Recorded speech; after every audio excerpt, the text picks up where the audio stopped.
আসসালামু আলাইকুম। চলন বিল হ্যাসারি থেকে সবাইকে স্বাগতম। স্ক্রিনে যে জাতটি দেখতে পাচ্ছেন এটি মূলত বেলজিয়াম বা পেকিং জাত।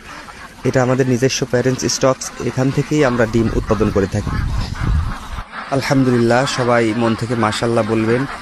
অনেকেই ভালো মানের বাচ্চা খুঁজতেছেন, পাইতেছেন না, তারা আমাদের চলন মিল হ্যাসারি সিংড়াতে যোগাযোগ করতে পারেন অথবা সরাসরি চলে আসতে পারেন আমাদের নিজস্ব হ্যাসারিতে। আমাদের ঠিকানা নূরপুর বাজার, কলম, সিংড়া, নাটোর। অথবা স্ক্রিনে দেওয়া নাম্বারে কল করুন বা হোয়াটসঅ্যাপে মেসেজ করুন। ধন্যবাদ।